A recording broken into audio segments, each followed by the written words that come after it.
نہیں، میں یہ نہیں کہہ رہا، میں یہ کہہ رہا ہوں کہ جو ہمیں کام کرنے ہوتے ہیں وہ نہیں ہو رہے. یہ اب کس نے جو بتائیں، کیا ریٹیلر ہول سیلر کو ٹیکس نہیں ہونا چاہیے؟ کیا بجلی کی چوری چیک نہیں ہونی چاہیے؟ کیا ڈسکو پرائیویٹائز نہیں ہونے چاہیے؟ کیا کوئی ڈسپیوٹ ہے کہ پرائیویٹائزیشن نہیں ہونی چاہیے اسٹیل مل کی؟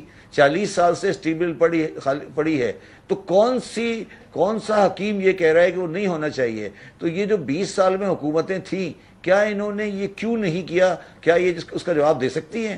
کیا فوجیوں نے کہا تھا ان کو کہ اسٹیل مل کو پرائیویٹائز نہیں کرو؟ نہیں تو پھر کیا سسٹم کریں شبر صاحب؟ رکاوٹ، ٹھیک ہے، the problems have been identified. اب آپ مجھے بتا دیں پھر کیا کریں؟ یعنی اگر سیاستدان نہیں چل پا رہے ہیں، ان کو فوجیوں نے بھی منع نہیں کیا تھا، اس کے باوجود بھی انہوں نے بہت ساری ایسی حرکتیں کی، پھر کیا کریں؟ what are you suggesting right now؟ دیکھیں، میں تو یہ کہہ رہا ہوں، میں نے اشراف کے گورنمنٹ پروگرام میں ایک دفعہ پہلے بھی کہا تھا کہ پاکستان کو 10 سال کی نیشنل گورنمنٹ چاہیے. نیشنل گورنمنٹ کا مطلب ہے، آج میں نیشنل گورنمنٹ کی مطلب یہ سمجھا دیتا ہوں، جس میں پی ٹی آئی بھی گورنمنٹ میں ہو اور فوج بھی 2 منسٹر بٹھائے اندر، اور ایک 5-6 ایجنڈا پروگرام رکھ کر اس کو عمل درآمد کریں کہ کسی ایک آدمی پہ نہ بلیم آئے، نہ کوئی ایک آدمی کریڈٹ لے، اور پاکستان کو صحیح کرنے کے بعد پھر پاکستان کو آگے چلائیں.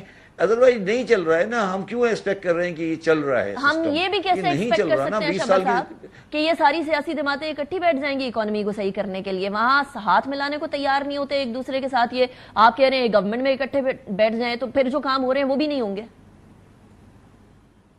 نہیں تو یہ مجھے ایک بات بتائیے، یہ جو آج ہاتھ ملانے کو تیار نہیں ہیں، کل تک یہ والے لوگ جیل میں تھے، وہ باہر بیٹھے ہیں، آج کبھی وہ باہر آ جائیں گے، یہ جیل میں چلے جائیں گے، تو یہی ہوتا رہے گا کہ اس ملک کے اندر یہی ہے نا. آپ یہ کہہ رہے ہیں کہ ہاتھ ملانے کو تیار نہیں ہے. کل یہ سارے جو آج باہر بیٹھے ہوئے یہ سب جیل میں تھے. مریم نواز اور نواز شریف جیل میں تھے. عمران خان صاحب حکومت کر رہے تھے، آج عمران خان صاحب جیل میں ہیں، مریم نواز اور نواز شریف صاحب حکومت کر رہے ہیں. تو یہ کھیل کب تک چلتا رہے گا؟ اور کبھی ہم کہتے ہیں کہ ایس آئی ایف سی سے کریں گے، کبھی کہتے ہیں ہم اس سے کریں گے.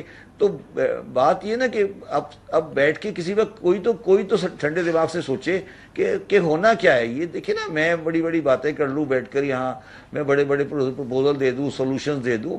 میں نے تو اس ملک کو بہت قریب سے دیکھا ہے نا، ہر چیز کو قریب سے دیکھا ہے. تو میں تو یہ بات ماننے کو تیار ہی نہیں ہوں کہ یہ اس طرح یہ چل جائے گا. اور فوجیوں کو بھی اس کے بات کا اندازہ ہے، سیاستدانوں کو بھی. شہباز شریف صاحب سے اگر آپ اکیلے بات کریں گی، عمران خان سے اکیلے بات کریں گی، وہ یہی کہے گا جو میں کہہ رہا ہوں.